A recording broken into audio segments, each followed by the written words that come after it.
Whoa, like commercial, they're trying to buy commercial real estate with cash? We had somebody bring in a bag of cash one time.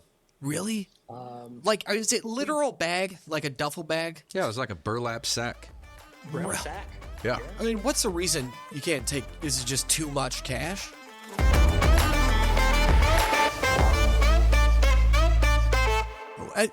What do you teach me today? We've got a guest, right? Scott Overby, CCIM from Jackson, Mississippi, although he says he's in Oxford today, joining us. So thank you very much for your time. You guys have already met in Chicago, which is Wow. which is very cool. Yeah, making pizzas. Broken bread with made pizza. Yeah. And what was that part? Italy. Yeah, Yes, we went to Italy, had a little course on how to make homemade pizza, which was really good. It was so awesome. Yeah. It was great. We had a little drinkly too. A couple of beverages. Great cocktails. Good wine, but the cocktails were off the chart. Didn't you just go to Italy? We bopped around, so we did a little bit. Italy, Greece, Turkey. I did. Is Italy known for their greasy turkey? I don't know. I've never been to any of them. But so we're going to tell some stories. Oh, okay. Telling some stories. And Scott actually gave me the idea to do these crazy story episodes because of a story that he told me a handful of weeks ago when we were on a call. And I listened to that and I was like, man, we've got to get that story on an episode. So Scott, if you remember that story, why don't you start with that one? And Well, you froze on me. Was it the tree story? it was the tree story. Yeah. I preface it by saying we do commercial brokerage, but you take on the management to keep the leasing. There's one city outside of Jackson. It's a bedroom community called Madison, and it is the highest household income demographics in the state of Mississippi. It's beautiful. The mayor, she has been there for probably 30 years or more. Mayor Mary. And she is very attentive to Mary. detail. Yeah, Mayor You have Mary. to set up the background on this. The gas stations all have these giant Greek columns and urns, and everything's built out of brick. They finally built a Walmart, and when they were building it, she stopped construction because she was driving down the interstate, could see the air conditioning units on the roof, and said, no, that's not going to work. So they made them rebuild the parapet walls up higher so you couldn't see it. So she's very in tune, and it works. She's on top of it. I have literally gotten phone calls or text messages from her and her staff saying, hey, Scott, we're at the Madison Walmart shopping center, and there's a dead bush here on the corner. We'd like you to get that replaced. And it's like, okay, yes, ma'am. You call the guys and have them go change out a bush.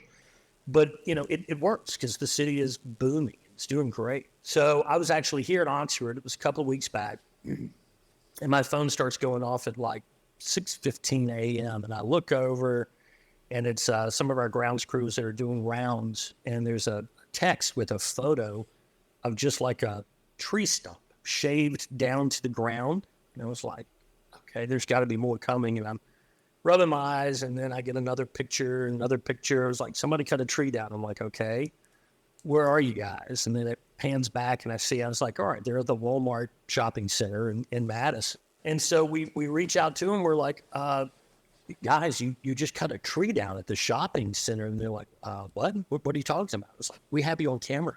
You went back, your son did this. He went back into the space. We saw the whole thing. It's on camera. And they're like, we didn't think it was a big deal. I was like, that's why he showed up at 4:30 in the morning, because it wasn't going to be a big deal. Yeah, what the hell? You didn't ask. You just did it. And they're like, well, it was blocking the sign. I was like, you can't just do stuff like this. The city called, and they're like, you're going to have to replace it. I was like, I will get right on that. I'm like, no, you're going to have to replace it with a tree of the same size. I'm like, what?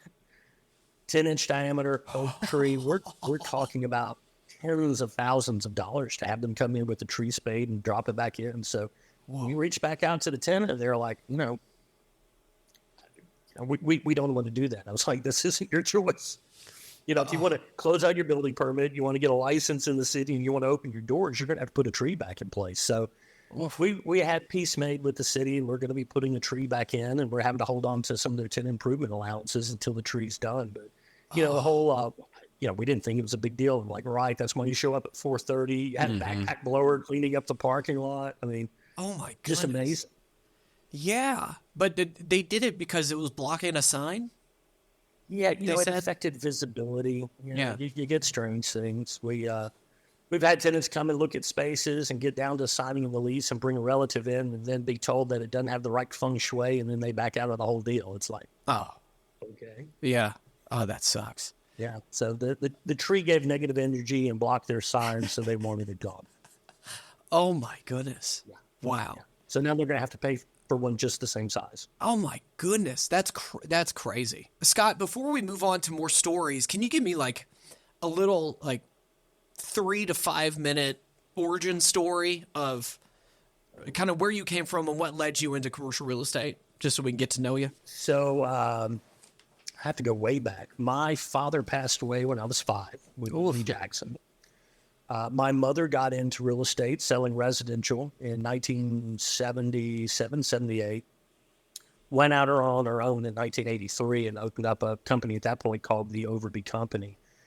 And she sold real estate for years, kind of retired in the late 90s. I was living in Washington, D.C. at the time. My wife and I were there. I was working for Six Flags theme parks.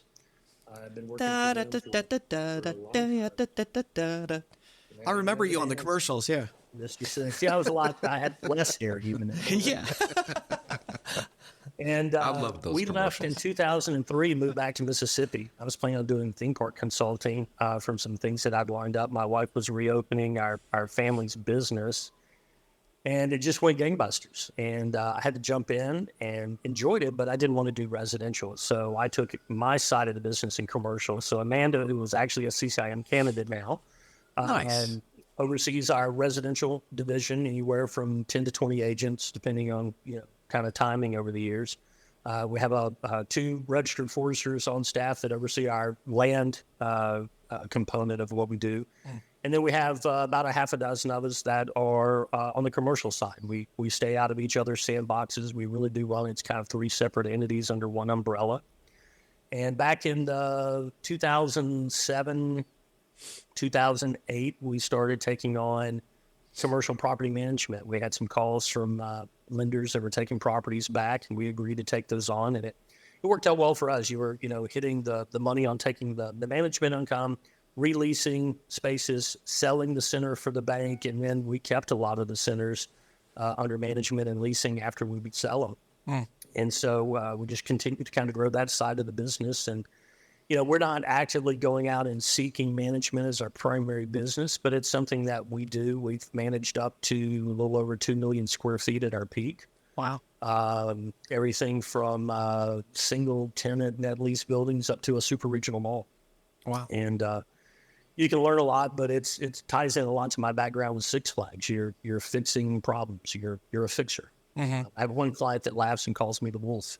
If you've ever seen Pulp Fiction. Of course. Oh, yeah.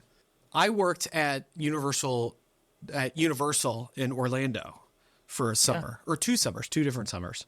It was for the beach project. We were at the beach project Orlando. So we all worked at Universal, the theme park, right? Gotcha. Yeah.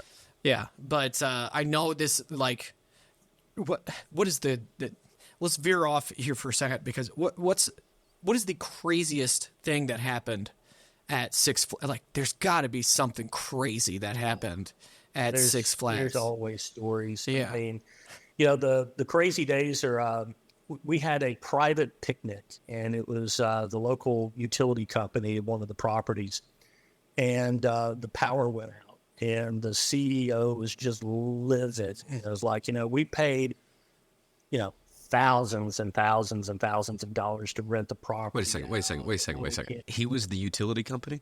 And it turned out the reason we had lost power at the property because the utility company was doing work behind the property and struck the main feeder line. He caused his own problem. We'd love to work with you. Maybe you can help us with your crews and have them restore power to the property. And, that one shifted very quickly. So. Oh, wow. Well, I bet there are some stories at the theme parks. Right, yeah. I can't think of any crazy stories, but I do, I worked the Men in Black ride, and I was great at it. Oh, I bet. I was so good. But The secret to that ride is if you would just, when you had the little gun that shot the infrared beam, if you just held the trigger down and waved it around at the targets, that's how you scored the points. Everybody else is pulling the trigger, but if you just held it down, it would be light the entire time. And then there's one on the, like, there's a sensor on the back of the car, and you just Yeah. just Yeah. shoot at your own instead of all the things. That's right. That's but right. At the whenever I was stationed up at the end of the ride, right? We had our sunglasses on, dressed as Men in Black, right? So at the end of the ride, you'd have somebody there to make sure people get off okay or whatever. My favorite thing to do, like they had like a beam of light or whatever, they come up. My favorite thing to do was stand there like an animatronic. And then people would come up to see if I was real or not, and then just hey, and scare them to death. And I'll tell you the best story I have is we had Halloween at the properties, and the first year that we brought in Alice Cooper's Hollywood Horror Nights or Halloween Horror Nights, I think is what it was. We took one of our warehouses and converted it into like $100,000 haunted house. It was $200,000, $250,000. Whoa, I mean, it was amazing. amazing! Yeah. But we still had, and it was a pay an additional fee event. So we still had like free haunted houses and things inside the park. And the first one that the maintenance staff built for us, the weekend opens and everyone's like, that's lame. That was horrible. Can't believe we did that. And you're just pushing people to pay more to go do the other. So the park president looked at me, she goes, you got to go rebuild this. You've got to go do something. Just, I don't know what. So how much money do I have? She goes, there is no money. Go make it work. So we scoured the property finding things. And then we found the old animatronics where you had the bears that would play the drum and the guitar and do the music and come out on stage. So we stripped down the animatronics, we parted them out, we hooked up the air compressor. We redressed them as killer clowns. I mean, it was like a pair of yellow coverall pants and clown mask and gloves and all of this stuff. And we painted this one room that you would walk through, this self-guided, haunted house. And when you get in there, it's all black lights and everything's painted and glowing. They're filled with thousands of stuffed animals and these clowns that are sitting there like your animatronics. And then, when you're outside, you hear the sound of a chainsaw. You just don't know when it's coming. This clown busts out of a jack-in-a-box and revs up a chainsaw, real chainsaw, no chain on it. People go down, just flying out of the room. They're running so fast, they're going straight down the hallway. There's an emergency exit door at the end. They would hit it so hard and just fly through the door outside and hit the ground. So we had to go back in and tone it down because we were scaring them so bad coming out of that room. We had complaints of people saying, my child now, they cannot even see a clown without, crying. Thank you a whole lot, Six Flags. Oh, that's a good haunted house. Yeah. That's traumatizing some kids. And we had another one where it was like a kitchen scene and the guy's in there cutting, large slabs of meat or whatever, and you think you're done and you're just kind of grossed out, and then he busts out of the refrigerator and chases you out with another chainsaw. So it was the double chainsaw haunted house. It was good. Oh, wow. There were people that actually came into the guest relations office upset because adults that had either wet themselves or something else in their clothing. Oh, Well, I guess that's a haunted house well done. Yeah, that's right. Yeah, it worked. Yeah, very good. Yeah. All right. Should we go back to commercial real estate stories? Yeah, we might as well. We'll keep the sewage theme. So I'll tell you one. All right. It's a double sewer. We've been talking to a client that we've now worked with for probably almost 20 years. One of our favorite sets of clients. And he interviewed us about taking on leasing. He was having some trouble with the agent that he had bought the property from that was doing management leasing. They weren't quite getting where they wanted to be. So we had a handful of conversations with him, and he never called us back, never engaged our services. About 6 months later, I get this phone call. He introduces himself again. I was like, yeah, I remember you. We chatted. He goes, I've got a problem. My property manager says that the sewer line, the building is shifted, the sewer line's collapsed, the sewage isn't draining. They need to tunnel underneath it. They've got to rehang all the pipes from the slab. It's going to be $65,000. I'm like, whoa, what? And he kind of walks me through the story again that they've gotten up there, they've put a camera in the line, the pipe's inverted, it's going the wrong direction. We call in our plumber, we get a jetter truck and we jet the line out, put our cameras down in there. There's absolutely nothing wrong with it. It's just a blockage in the pipe. We had to jet the lines. The plumber said the sewer ran this way. The sewer actually ran this way. It wasn't inverted. So it was $1,100 build, had the building jetted. We cameraed the whole thing and everything was fine. So we called him back, gave him the news, and he just said, "You just saved me $64,000. Congratulations, you're hired."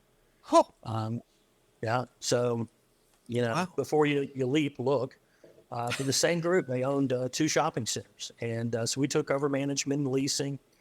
2 weeks later, we're at a sister shopping center, and it really was backed up. Turns out they bought this shopping center and never uncovered in diligence that when it was originally built, there were multiple additions to this center. It was about 53,000 square feet, but it was never properly tied into the city sewer. It was on a septic system that had failed, and everything was just flowing into a creek. Oh. So we self-reported to the DEQ, and went in and had all the engineering plans done up. We were out there with track hose. We had to run, I think it was 380 feet of 10-inch sewer back to a city main back behind the property. Whoa. Now, what's DEQ? Department of Environmental Quality. I think Brad Arns mentioned that, didn't he? I don't remember. DEQ. It's just an environmental thing that a lot of the people in California got to deal with more so than I think other places. Yeah, they don't like you putting chemicals or grease or sewage down into the sanitary sewer, the storm drains or creeks. Yeah, or Italian greasy turkey. Yeah, turkey grease. Yeah. Along that same lines, another shopping center, we put a tenant in, and they were opening up kind of a hibachi-style restaurant. So we were redoing all the plumbing, having to put new sewer lines in the space and everything. And the city inspector drove by on a Saturday and busted them. Working on a weekend, they'd hired a plumber who didn't pull a permit. He had jackhammered the foundation, this snaking line all the way through the restaurant, probably about 120 linear feet. Busted out maybe a 2-foot wide patch of concrete all the way through the building, running new sewer lines. But they'd also cut the grade beams, the main foundation for the building. Oh. Yeah. So we had to hire an engineering firm to come back in and tie them back together and epoxy dowels in. And, it was horrible. And the plumber they hired was so bad, he even put the grease interceptor in upside down. The water in was going in the water out, and if we had not caught it, it would have been just a complete nightmare. Ooh. A fun fact, our little brother Beamer is maybe, and I'm surely there's more, was a hibachi chef, the only white hibachi chef I've ever seen. I've ever heard of. I wouldn't be surprised if he's like one of 5 in all of history. He did it in Murray, and then he did it here in Owensboro. It was like, that's crazy, isn't it? Beamer? Yeah, and all that stuff. He could flip the knife and the tongs and the spatula and all that stuff. Yeah, he could do all those things. He taught me how to, I don't know if I can do it with this. Oh, wait. Flick a shrimp at your face. Yeah. Yeah. He was always good at that, though. I do got a question, though. Scott, what I wanted to ask you was some of these stories or most of these stories you're telling are about like disasters that are happening with the equipment or things that you caught. I wonder if you've got, what comes to mind when I say an interesting run-in with just a suspicious or mysterious client or a suspicious, mysterious owner of a property that you're showing or whatever? We've had tenants that have had different businesses that want to pay in all cash. Wanting to bring in literally suitcases of cash. No, we can't do that. Whoa. That's always a little shady. And, Whoa, like commercial, they're trying to buy commercial real estate with cash?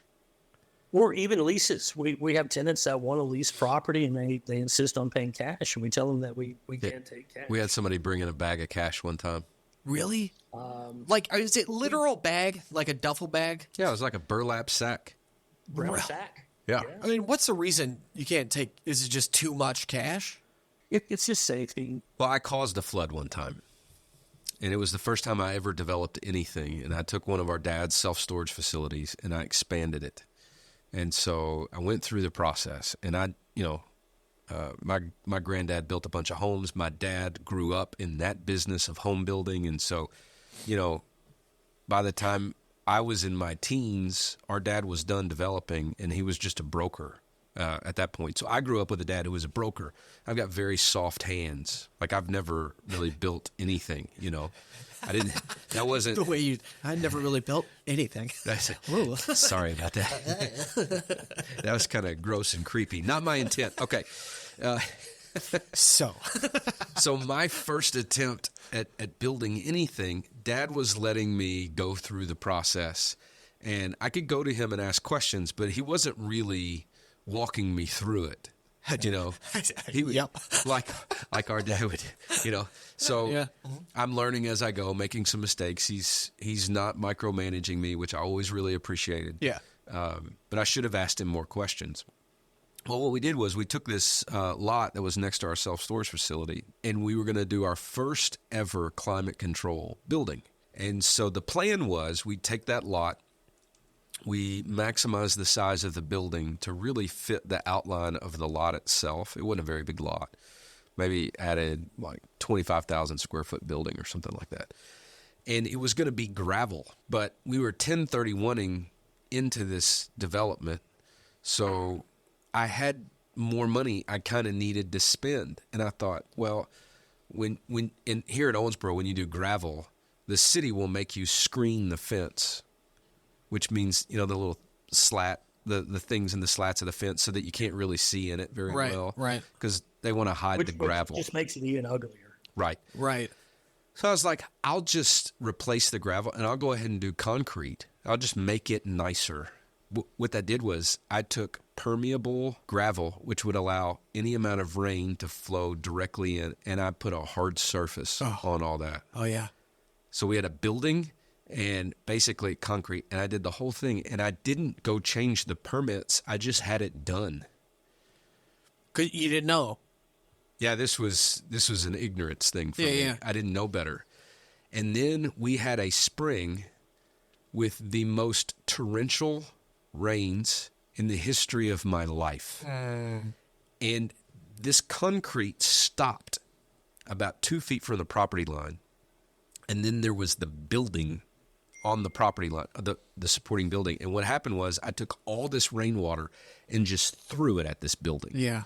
And flooded the building 3 weekends in a row because we had these massive rains. And the owner of the building calls, and I'm like, oh, man, I think I understand what happened. Very sorry. We'll get it fixed. The next day, the city calls me because they're not the owner of the building, but one of the employees there reported me. So now I've got the city on me, and I had to go back in retrospect and put like these tiles in. Tiles are like pipes.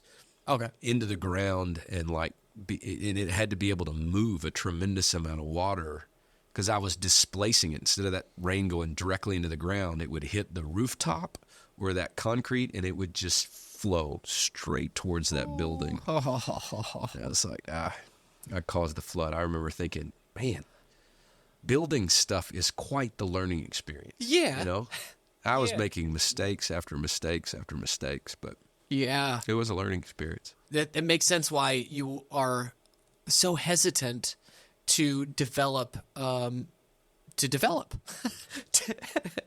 got to get you on that low income housing. You know, it just a little peek into some more reasons that live inside you because of experience. Mm-hmm. As to Yeah, there's things that you do. You kind of test the waters, no pun intended. And then you realize it's like, I never want to do that again. We had like 250 residential units, and we figured out really quickly that with commercial, your phone rings from 7:30 or 8 in the morning till about 5:30.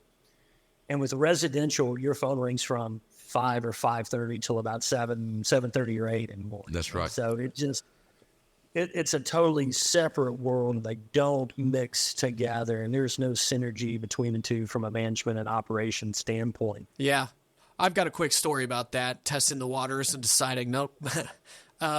It was the 2 weeks before starting high school, right? So this is a big deal. Am I going to be cool? You know, you're thinking all this stuff, right? And I had done marching band and band the previous 4 years. And now I'm supposed to, next thing is be in the Davis County High School Band of Pride. I was like, bands aren't cool, like being a band is not cool. And told my parents, I was like, I don't want to do it. I don't think I said that, but I was like, I don't think I want to. And they know, like that's where my talents lie, is in music and performing and arts. So lucky to have parents that saw that and encouraged that, by the way. And Dad said, okay, well, son, if you're not going to do it, you're going to take your French horn and you're going to go bury it in the backyard. Just go and bury it. You can do it, but just go bury your, what? Yes. Like burying your talents. It's a parable. I'm following. I've never heard this story. Yes. So he said, number one, like, it'll be like doing that. You can go bury it, but you have to do something else. You got to be involved with something else. And I was like, oh, and he's like, Jay starts cross country tomorrow. I know where this is going. Yeah. And I was like, oh yeah, people in cross country are cool. That's cool. All of Jay's friends are super cool. Yeah, I'll do cross country. So I showed up. I did that day of cross country, came back home, and I was like, I want to do band. So I'm not doing that. I'm not doing this. That sucked. That was awful. That was so much running. And that was just the beginning. And then, they ended up doing marching band, did it for 3 years. Fourth year. Won state, didn't you? We won state that year. It was the best feeling I'd ever experienced in my life. And after that, I was, just thank Mom and Dad, like, for encouraging me to do that and not let me go. And it was a dumb decision, just caring about what people think. Yeah. After that, it really, the trajectory of my life was like, I don't care what other people, I'm not going to let that affect what I want to do or what I'm going to do. You just go do it. So yeah, anyway, yeah, look cool. Nice. Yeah. And I have I feel like I have a little suspicion that your father knew you were never going to make it in cross country. Yeah, probably. Yeah. I don't remember specifically what he said, but I bet he was like, well, Jay's got cross country tomorrow. You want to try that? I can see Dad being keen to, Thought that through quickly. Yeah. And then running was a punishment for me. That's what I was about to bring up. When I did something stupid, my dad would make me do push-ups. All right. But evidently, push-ups weren't the deterrent they needed to be for you. So you got to run. Yeah, I get grounded. And there was once, this is when it started. I got in trouble. Dad said, you have to run 30 miles, but not at once. 30 miles is what's in the bank, right? And you're grounded till you work it off? Yeah, so anytime I wanted to do something, I'd have to run 3 miles. Then I could go do that thing, right? Until 30 miles was up, right? But I just kept getting in trouble. So those miles, I just had to run every time I wanted to do something for like all of high school. So I just knew he made you made you run. I didn't realize that there was always a. That's how it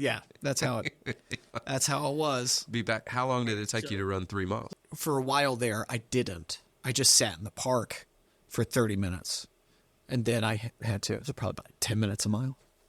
I got you. Yeah. I got you. Well, thanks. I got caught, and then Dad had me wear a heart monitor.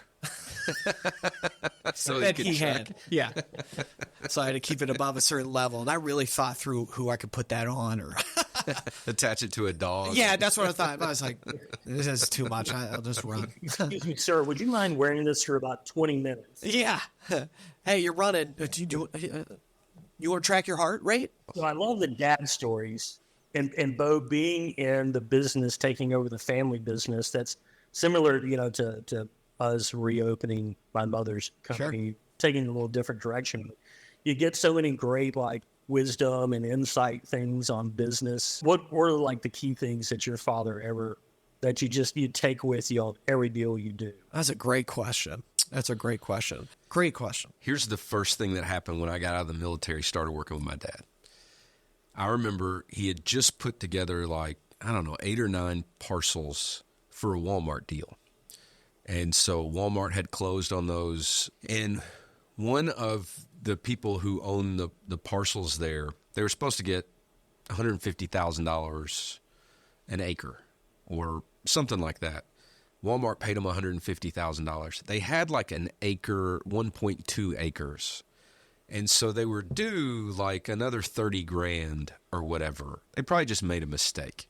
Let's just go with that. Yeah. We didn't catch it on the closing statement. Nobody caught it. The attorneys didn't catch it.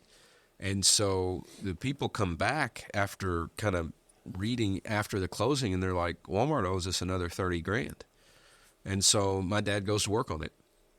And he can't get Walmart really to do anything. To them, it's a done deal. My dad brings these folks into the office. And this was literally like the week I got back. And for pretty much the first 2 years I was working with Dad, like I would be in on all his meetings. Mm-hmm.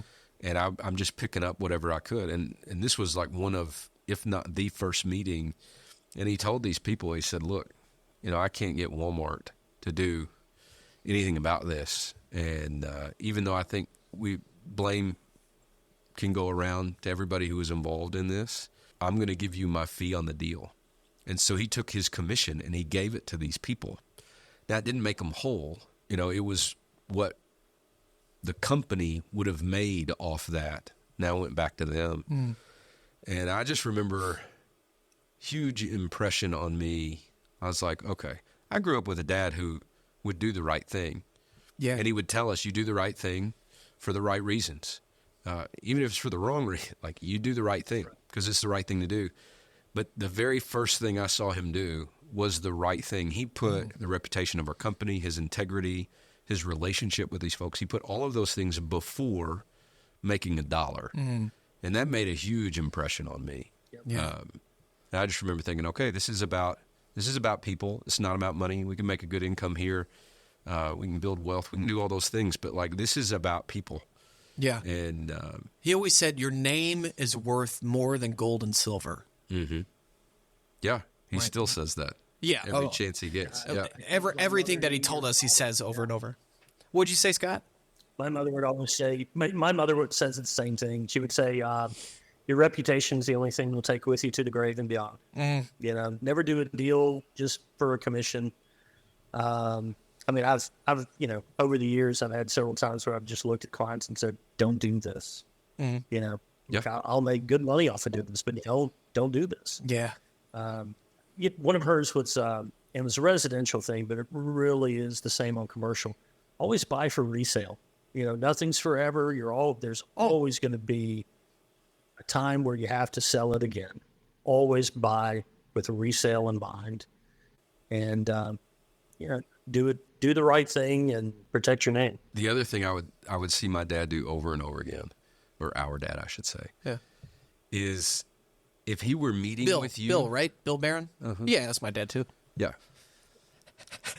If he were meeting with you, he, more than anybody I can ever remember, in an uncanny way, he would match their level of sophistication. And so if he were meeting with a farmer, you would think they were friends for 30 years. Mm. And then if we turned around and met with an attorney after that and a CEO of a company after that, like he could modulate and meet them exactly where they were. Mm-hmm. And I remember kind of being, I would marvel at that. Mm. If I were going to do that, I'd really have to concentrate. Yeah. To do that. Like, I like to use words. Which is the opposite of what you got to do to be able to do that, by the way. But yeah, go. Yeah. Relax or. Right. Yeah. Relax, which is hard to do for the type A personality that you have or the way your brain works.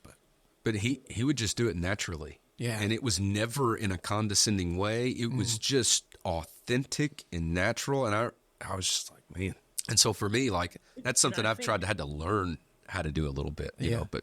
To give you a few improv lessons. Communication in that generation was more sincere. We didn't have text messaging. We didn't have email. And business was done over the phone and face to face. And it was a different interaction style. Everyone's got the ones that have been the legends in their market, the generation prior to them that were the pioneers in commercial real estate. And that's kind of the characteristic that I see about all of those. They were people people, and they were, able to really get in there and talk. Yeah. Oh, that is a good point. You know what else I learned from my dad? And I saw him do this the first time, and I was like, that was brilliant. But like, this was a tactic for him. If he was talking to somebody, because look, I called a guy this morning and I gave him bad news. My buyers are trying to retrade the deal based on information that they got back from their due diligence. They're not doing it in a bad way. They found out way more expensive than they anticipated. And if they're going to move forward, we got to do something with the price. It's probably going to kill the deal. And I got to deliver that bad news to the sellers today. Now, I've seen Dad do something like that, where the person receiving the information gets very, very upset and will even like hang up on us. I'm sure that's happened to you, Scott. The guy I was talking to this morning, he took the information very well.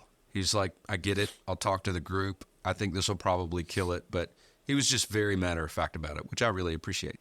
But I remember Dad was negotiating a deal with this crusty old timer out of California or something, and he was treating Dad like he was an idiot, like some Kentucky bumpkin. As you go jump in the river. Yeah, well, Dad would talk on the phone on speakerphone, and I'd be in the office. So he wanted me to be able to hear the conversation. And this guy was lighting Dad up, and he finally hangs up on him. And I'm mad. This guy was insulting our world-class father. Yeah. Like, I was, like, bucking up like I wanted at this guy. You know? Dad's like, as chill as can be. He calls the guy back immediately.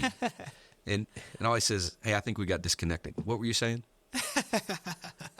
Yeah. And I was like, that's brilliant. And, like, how could he stay so calm? Yeah. In that? But I'll tell you, now that I'm the one getting yelled at, it's way easier to take it if you understand what's going on versus hearing your daddy get lit up. Yeah. And, like, if somebody were to yell at me, and I'm sure this is the same for you, Scott, like, if we were getting in one of those conversations, somebody's just lighting us up, fine, whatever. It's part of the job. I understand I gave him bad news. He's going to feel bad about this in the morning probably.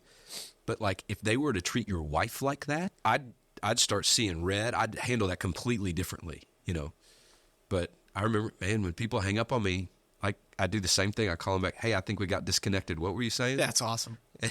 Yeah. And it diffuses the situation 9 times out of 10. Right. And, Right. You're giving them an off the hook. No pun intended. But you're giving them an out. Oh, yeah. Of, doing something that they would, might have regretted in the morning. It's like, oh, yeah. I spent really a good 2 years before I had any confidence in the business, before I felt like I could do anything like what Dad does. And so I just watched. And he's not a teacher by nature. So for him, it's like, what do you pay attention and you catch things, and then you ask a bunch of questions. Yeah. So like when you asked me, and some things that you learned from your dad, I remember things he did, not so much things he said. Right. Right. Like how he treated people or how he handled certain situations. And so that was... I think that's the best way to learn something. Yeah. Seeing them do it. Like that's... Well, it's real. It's real. It's in the moment. My mother was beautiful, and one of my daughters is almost a spitting image. It's crazy. Wow. And I see people now, and they'll stop and go, oh, your mother, and unique name, her name's Phyllis, not Phyllis, but Phyllis. Oh, wow. Oh, your mother, Phyllis. She was so beautiful, but she was so smart and so good in business. And she did multiple deals with us and always complimentary and these great things that they say. And it's just always the nicest thing when people pull you aside to tell you those things. But she's so sharp. Yeah. Like you said, it's not about how to do business, and you can read the books and CCIM, we talk about that all the time. It's the best commercial education in the world. It's the gold standard. But it's seeing the relationship and how they did business and how they conduct business with others that you just can't put a price on. And that's why, CCIM, we're now doing a mentorship program. I think that is one of the greatest things that I'm seeing come out of the Institute for young professionals, because that's something you can't put in a book. You can talk about it, but seeing it firsthand and working with the legends like that, it's amazing. Yeah, but I mean, Bo, you were saying before, like at some point you realized how how lucky you were to be in that position. And sure, Scott, you would be the same, like having your mom in that, and seeing dad, like just having that inside look, even before going to CCIM, right? Well, I guess that happened right away, but how not everybody has that. Not only that, but like he was our dad all our lives. Still is. Yeah. Kind of a dust Yeah, statement, he is, but yeah. like even before I worked with him, I got to see him as our dad. Right.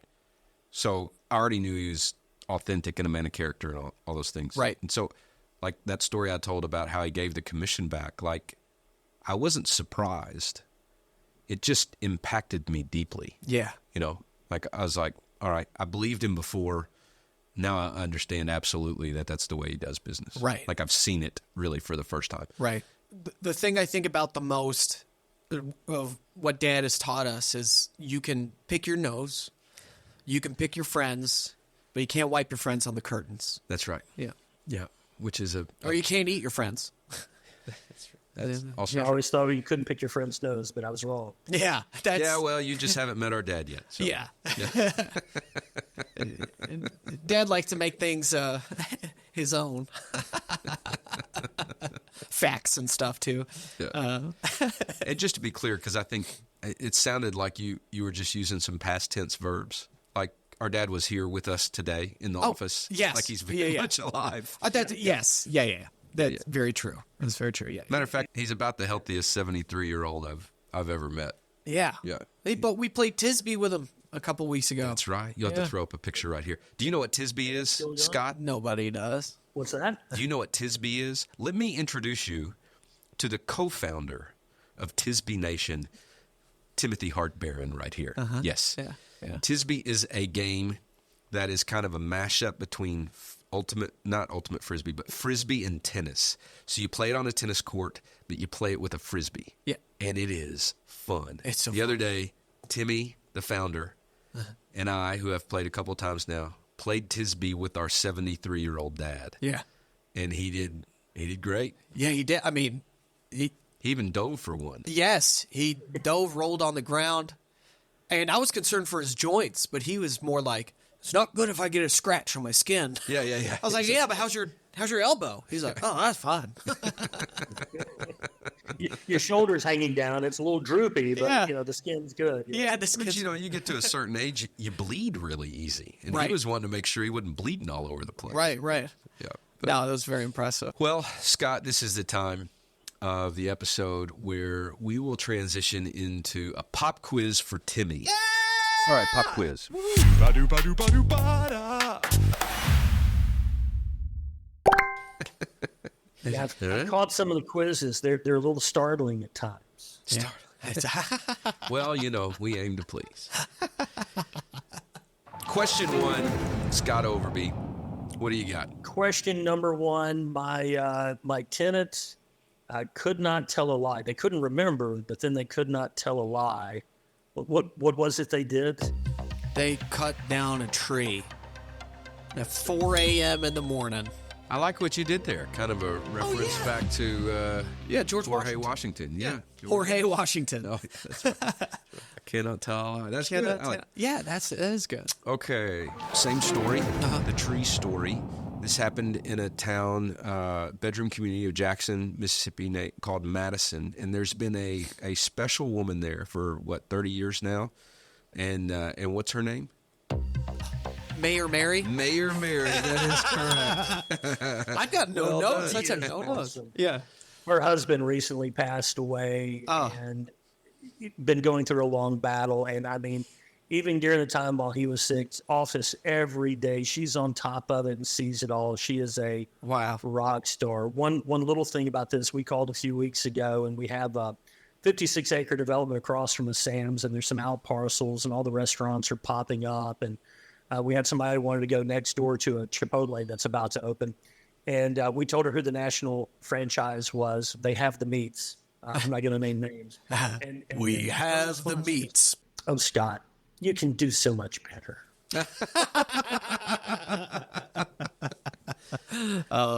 That's like the other side of the coin of my wife. She tells me what we need in Owensboro. She's like, baby, could you not get a Carrabba's here? And I'm like, Sugar, let me explain to you about threshold population, and then you'll understand why we'll never have a Carrabba's. When you tell someone you're in commercial real estate, they go, "Oh, when are we getting a Cheesecake Factory?" Yeah. Well, normally I just make up dates when I hear something like that. You know, like October of 2035. You know, and I make it ridiculous enough to where they don't believe me. Yeah. You know, but it's like October I wish 36th. I could tell you, but again, threshold population. Yeah. You know, question number 3. So, Timmy, if you're going to go buy a building, you should not take for granted that it's connected to what? Pipes. Sewage. Yes. Right? Yeah. Sewers. Sewers. Yeah. No, that's good. Yeah. Very good. Yeah. That's All right. yeah. Okay, a little bit obscure. Let's Yeah. see if you picked up on this. Okay. All right. Scott mentioned earlier the DEQ. Uh-huh. What is the DEQ? Environmental the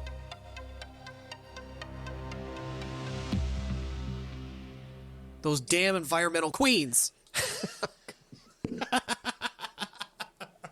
Quacks. Yes, quacks. Or it could be the Department. Department of Environmental Quickness. Quality.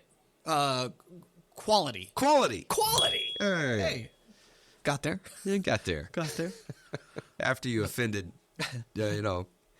I'm a theater kid. Yeah, that's true. Yeah. You can't offend I'm a anybody. theater kid. My last question would be, if you want to scare people to the point where they soil their underpants, Yeah. what needs to pop out of the box? A clown with a chainsaw. That's right, baby. Chainsaw. Wearing a yellow jumpsuit or something, I think. Well, okay. So, Scott, last question is for you. If somebody needs to do some business in Mississippi and they want to find you, where do they need to go? Google my name, Overby, Overby. You will find me from there. Okay. There are not many of us. Overby. That is a unique name. I got one question for you too, Scott. If there is one thing that you remember about your mother, like your favorite thing that you remember, what would that be? There was a doctor that was coming in town and was looking at this house, and I guess they'd been looking at it, and I was wandering around the house, and I walked back up to her, and I said, "Mom, no one's going to buy this house. It smells like dog pee." And she just turned beet red, and the guy looked at her and said, "You know, Phyllis, it does smell. Let's put an offer in. Let's make it full price, but tell them they've got to replace all the carpet." And they got the property, and they closed on it, and she would love to tell that story. So years later, as I'm getting into the business and doing things and talking about trying to figure out a way to something to do with our kids and, you know, seeing if someone can watch, and she's like, "Take them with you. I did it. Don't you remember the time?" And I'm like, "Yes, I remember the time." Yeah. That's awesome. Well, Scott, thanks so much for joining us today. I know it's taken a little bit of time to coordinate it, but we're very grateful for your time. And you gave us the idea in the first place, so thank you for that as well. Yeah. Well, you've given us ideas. We have the best time now with ChatGPT and the emails back to the quacks. That's right, the quacks. The quacks. I'll tell you, Robbie was talking about doing one in a certain voice. I've written one lately, and I've done it in the voice of Ron Burgundy, and it's fantastic. So you can tell ChatGPT to do your responses in the style of Ron Burgundy, and they're classic. Oh, that's fantastic. Yeah, I'm going to try that. Yeah. That's a great idea. Because he wrote his in the style of, that one thing in the style of, who's Fear Loathing in Las Vegas? What's Hunter S. Thompson. Oh, yeah. That was Robbie's. Scott, thank you so much. And the question about like what we taken from our dad or remember, I thought that was that really let us down some good stuff.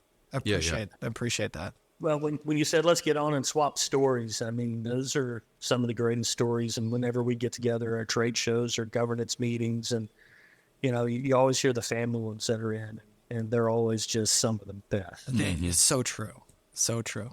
Cool. Well, thanks, Scott. Whenever you hop off of here, just leave the tab open. Pay no attention to what happens in the background in the meantime. Yeah, sure. You hit leave, we won't watch you. Yeah, no problem. Good bone. Enjoy it, guys. We'll see you later. Thanks, See you, man. Scott. Talk soon. Bye. Subscribe if you know anybody else that's into commercial real estate. Please share this, write a review on wherever you listen to the podcast. It just helps in this world here. Thanks for watching. Good. Cool. Bye. Bye. Bye, Alice.